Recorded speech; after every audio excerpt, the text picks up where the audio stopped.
আমরা যখন প্লেনে করে লং ফ্লাইটে ভ্রমণ করি তখন নামাজ পড়ার জন্য কোন সময় অনুসরণ করব? যেমন সিডনি থেকে রওনা দিলাম, জোহরের অনেক আগেই উড়াল দিলাম, তারপর পরের নামাজগুলো কি আমরা সিডনির সময় ধরেই পড়তে থাকবো, নাকি প্লেনে বসে স্ক্রিনে যে দেখায় আমরা কোথায় অবস্থান করছি, আকাশসীমার উপর দিয়ে যাচ্ছি, সেটাকে অনুসরণ করব? অবশ্যই আপনার প্লেন যে ল্যান্ডের উপরে অবস্থান করছে সেখানকার টাইম ফলো করে আপনাকে নামাজ পড়তে হবে। এক্ষেত্রে টাইম কিভাবে নিরূপণ করবেন? এর উত্তর হলো, এখন অনেক অ্যাপ বের হয়েছে যে অ্যাপগুলোতে আপনি ফ্লাইট টাইম, সালাত, এমনকি কেবলা এটা নিরূপণ করবার জন্য ফ্লাইটের আগে আপনি যদি ইনপুট দেন যে আপনার ফ্লাইট নাম্বার কত, আপনার ডিপার্চার এবং অ্যারাইভাল ডেস্টিনেশন কি, এটা যদি দেন এবং ডেট যদি আপনি দিয়ে দেন, তখন আপনাকে রেজাল্ট দিবে যে তোমার পথে এই এই ওয়াক্ত নামাজ পড়বে, তুমি এতটা এত মিনিটে এই নামাজ পড়বে, এটার এন্ডিং টাইম এটা, ইভেন তোমার ফ্লাইট যেদিকে যাবে তার কোন দিকে ক্যাবলা সেটাও কিন্তু সে আপনাকে বলে দিবে। অত্যন্ত ইজি হয়ে গেছে, অতএব এটা আমরা করতে পারি। আর অপশন নম্বর 2, আমরা নিজেরা ধারণা করে নামাজ পড়তে পারি, এবং এটা আমাদের জেনে রাখা বেশি গুরুত্বপূর্ণ অ্যাপসের চাইতে। সেটা হলো 5 ওয়াক্ত নামাজের, এখন তো আমরা ঘন্টা মিনিট ঘড়ির কাঁটা দেখে নিরূপণ করছি, যখন ঘড়ি আবিষ্কার হয় না তখন তো নামাজের বিধান ছিল। সো তখন মানুষ কিভাবে নামাজ আদায় করেছে, এর উত্তর হলো সেটাই হলো নামাজের রিয়েল টাইম সিলেকশন পদ্ধতি। সেটা কিভাবে? সেটা হলো, ফজর নামাজের টাইমটা তো আমরা জানি যে রাতের শেষ প্রহরে যখন একটু একটু করে আলো হতে থাকে চতুর্দিকে, তখন থেকে ফজর ওয়াক্ত শুরু হয়, যেটাকে সুবহে সাদিক বলে। সূর্য উদয় হওয়ার উঠার আগ পর্যন্ত আমরা ফজর নামাজ আদায় করব। জোহর নামাজ কখন আদায় করব?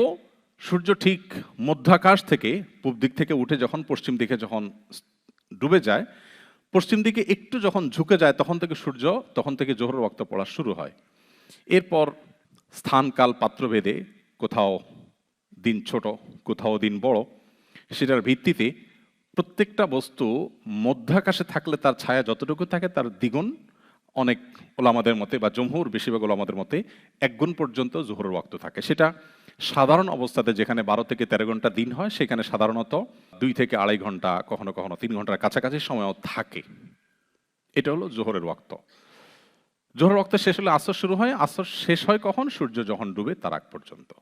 সূর্য ডুবার পর মাগরিবের রক্ত শুরু হয়, তার ঘন্টাখানিক ঘন্টা দেড়েক পরে স্বাভাবিকভাবে এশার রক্ত শুরু হয়। অতএব আপনি আন্দাজ অনুমান করে নামাজ পড়বেন, আপনার নামাজ হয়ে যাবে।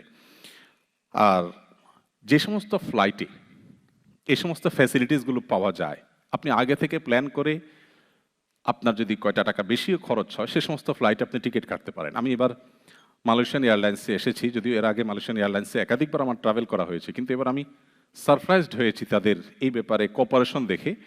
আমি ইভেন সৌদি এয়ারলাইন্সে এই কোঅপারেশন পাইনি, কোনো ক্যারিয়ারে আমি কোঅপারেশন পাইনি। তারা মনিটরে একটু পরপর দেখেই রিমাইন্ড করছে যে তোমার জোহরের সালাতের টাইম আর এত সময় বাকি আছে, আসর সময় এত সময় বাকি আছে, কেবলা এদিকে হবে, সব কিছু তারা অনবরত আপডেট দিচ্ছে। ইভেন আমি যখন ক্যাবিনে মাঝখানে দাঁড়িয়ে নামাজ পড়ার জন্য একটা জায়গা বের করছিলাম, তখন একজন ক্যাবিন ক্রু আমাকে ডেকে বললেন যে নামাজের আলাদা জায়গা আছে, তুমি সেখানে পড়তে পারো। আমি তো খুশি হয়ে গেছি, তো সেখানে গিয়ে নামাজ পড়লাম খুব সুন্দরভাবে। বাট আশ্চর্যের বিষয় হলো, আমাদের অনেক 5 ওয়াক্ত নামাজি মানুষ আছেন, ভাই বোন আছেন, যারা ফ্লাইটে কিংবা ট্রাভেলে নামাজ পড়েন না, যিনি বাসায় 5 ওয়াক্ত নামাজ পড়েন। ভাই, নামাজটাকে যদি আপনি ফরজ মনে করেন, আল্লাহর কাছের জন্য জবাবদিহি করতে হবে নামাজ তরক করার কারণে, এটা যদি আপনি বিশ্বাস করেন, কিভাবে আপনি ফ্লাইটে নামাজ না পড়ে থাকেন? আমি অবাক হয়েছি। সাধারণ ফ্লাইট তো অনেক দূরের কথা, হজের ফ্লাইটে ফেরার সময় পুরো বিমানে আমি দেখি আমার সাথে 2-4 জন ছাড়া আর কেউ নামাজ পড়ছে না। আমি একবার এক মুরব্বীকে একবার ফ্লাইটে ধরলাম যে, বাবা আপনি না হজ করে আসছেন? বলে, হ্যাঁ বাবা আসছি, কি সমস্যা? তাহলে নামাজের টাইম চলে গেল, আপনি তো নামাজ পড়লেন না। তিনি আমাকে বললেন, বাবা পান খাচ্ছিলেন, পান খেতে খেতে বলছেন, বাবা এখানে অজু করব কিভাবে, তায়াম্মুমের মাটি পাবো কই? তাই বললাম, পান পাইছেন কিভাবে? আপনি জানেন বিমানে সবকিছু সার্ভ করলো, পান সার্ভ করবে না। সুপারি এবং চুন অনেকে আপনারা খান, আমি দুঃখিত যে হয়তো যারা খাচ্ছেন তারা কষ্ট পেতে পারেন। কিন্তু এই অপ্রয়োজনীয় খাদ্য, অখাদ্য না বলে আমি বলি অপ্রয়োজনীয় খাদ্য, যেটা না ক্ষুধা নিবারণ করে না তৃষ্ণা নিবারণ করে। খাদ্যের তো একটা লক্ষ্য থাকে, তাই না? এই পান সুপারি যে আপনি আধা ঘন্টা ধরে চাবাচ্ছেন, এটার লক্ষ্যটা কি? এটা কি আপনার ক্ষুধা নিবারণ করে না পিপাসা নিবারণ করে? আমি সিলেটি ভাইদের কাছে বিশেষভাবে ক্ষমা প্রার্থনা করছি, আপনারা রাগ করবেন না, আপনারা পান একটু বেশি খান। আমি এটাকে কিন্তু হারাম বলছি না, কেউ ভুল না বুঝি, কিন্তু আমি বলছি, যাই হোক, আমি আর মূল পয়েন্টে আসি যে আমি চাচাকে বললাম, চাচা আপনি জানেন এখানে ভাত দিবে, তরকারি দিবে, কিন্তু পান দিবে না, এবং দ্যাটস হোয়াই আপনি পান নিয়ে আসছেন সাথে। তো আপনার এই হিসাবটাও কষা দরকার ছিল যে সেখানে তো ওযু করা কঠিন হবে আমার জন্য, পা উঠাইতে পারবো না, ধুইতে পারবো না, বুড়ো মানুষ, তো আপনি একটু তায়াম্মুমের মাটি নিয়ে আসতেন। আপনার কাছে আপনার পানের ইম্পর্টেন্সই আছে, নামাজের ইম্পর্টেন্সই নাই। দুর্ভাগ্য আমাদের।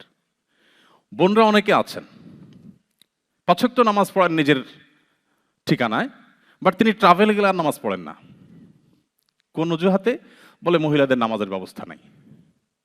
আমার প্রশ্ন, আপনাকে যদি বলা হয় ট্রাভেল টাইমে 5 মিনিটের জন্য যদি তুমি একটু ব্যায়াম করো, উঠা বসা, একটু ব্যায়াম করো, তাহলে তোমাকে $1 মিলিয়ন দেওয়া হবে। আমি বোনদের কাছে জানতে চাই, কোন কোন বোন বলবেন না আমার তো এখানে আসলে সেরকম কোনো পরিবেশ নাই, সো আমার $1 মিলিয়ন দরকার নাই? কেউ আছেন? 1 মিলিয়ন লাগবে না, $1000 দিলে যথেষ্ট হবে। কি বলেন? সঠিক নয় কি? $1000 দিলে চিন্তা করবে, না হলে অন্যরা ক্যাবিন ক্রুরা দেখে 2টা গালি দিবে, না একটু বকা দিবে, না একটু আমি অস্বস্তিতে পড়বো, না হয় হয়তো এমন একটা পরিবেশ হবে সবাই বলবে মাথা নষ্ট হয়ে গেছে নাকি, এখানে বিমানে ব্যায়াম করার কি আছে, এই তো, এর বেশি কিছু না।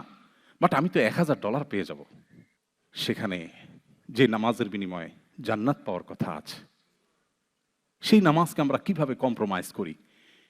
প্রিয় ভাইয়ের আমার, ওমর রাদিয়াল্লাহু তাআলা আনহু বলতেন, লা হাজ্জা ফিল ইসলামি লিমান তারাকাস সালাহ, যে ব্যক্তি নামাজ ত্যাগ করে ইসলামের তার কোনো হিস্সা নাই, কোনো অংশ নাই, এই জন্য নামাজ ত্যাগ করতে পারেন না। আমি আমার মাকে নিয়ে একবার ট্রাভেল করছিলাম ঢাকার গাবতলী থেকে যশোরে। আমার মনে আছে, বাস ছেড়ে দিবে, 10-15 মিনিট সময় আছে, এদিকে নামাজের ওয়াক্ত চলে যাবে একটু পরেই। বাস স্টপেজে কোথাও, এখন তো বাংলাদেশে অনেক মসজিদে মেয়েদের নামাজের ব্যবস্থা আলহামদুলিল্লাহ হয়েছে, বাট আমি যখনকার কথা বলছি আমার শৈশবের কথা, স্টুডেন্ট লাইফের কথা, অনেক আগের কথা, নামাজ পড়ার মতো কোনো পরিবেশ নাই। মাকে বললাম, মা নামাজ তো পড়তে হবে, এদিকে সময় আছে 15-20 মিনিট, কি করা যায়? বলে, বাবা উজু করারও তো ব্যবস্থা নাই, আর মসজিদে গেলে তখন মানুষ মাইর দিবে, মহিলা নিয়ে মসজিদে গেলে। আর অনেক আগের কথা, এখন মানুষ আলহামদুলিল্লাহ অনেক কিছু বুঝছে এবং সহনশীল হচ্ছে। তো একটু পানি কিনে ধরলাম, রাস্তার ধারে দাঁড়িয়ে তিনি উজু করলেন সম্ভবত, আমার যতটুকু মনে পড়ে। এরপর আমাদের গাবতলীর মতো এর সমস্ত জায়গাগুলোতে আপনারা জানেন কত কনজাস্টেড থাকে দোকানগুলো। একটা মুদি দোকানে গেলাম, যেখানে মাল সামানার জন্য ভেতরে ভালো করে 3-4 ফিট জায়গাও নাই। দোকানদারকে বললাম, ভাই আমার মা অনলি 2 রাকাত নামাজ পড়বে, জাস্ট 2 মিনিট টাইম লাগবে, আপনার দোকানের মধ্যে কি আপনি জায়গা দিবেন? তিনি বললেন, বলেন কি ভাই, অবশ্যই অবশ্যই, আসেন আসেন। তিনি বাইর হয়ে গেলেন, জায়গা দিয়ে দিলেন, সুন্দর মতো দিয়ে নামাজ পড়লেন, আমরা বাসে উঠলাম। বিষয়টা হলো যে আপনি কিভাবে দেখছেন নামাজকে। আপনার কাছে যদি নামাজ ফরজ এবং এটা না পড়ার কারণে আল্লাহর কাছে শাস্তির মুখোমুখি হতে হবে, সেটা যদি আপনার কাছে সত্যি বিশ্বাস আপনার অন্তরে থেকে থাকে, আপনাকে পৃথিবীর কোনো শক্তি নামাজ থেকে বাধা দিয়ে রাখতে পারবে না, আপনি যে কোনো মূল্যে আদায় করবেনই। তো এই জন্য ট্রাভেল টাইমে যারা নামাজ পড়েন না, তারা এই ব্যাপারটাতে আমরা খেয়াল করবো ইনশাআল্লাহ। আস-সুন্নাহ ফাউন্ডেশন, উম্মার স্বার্থে সুন্নাহর সাথে।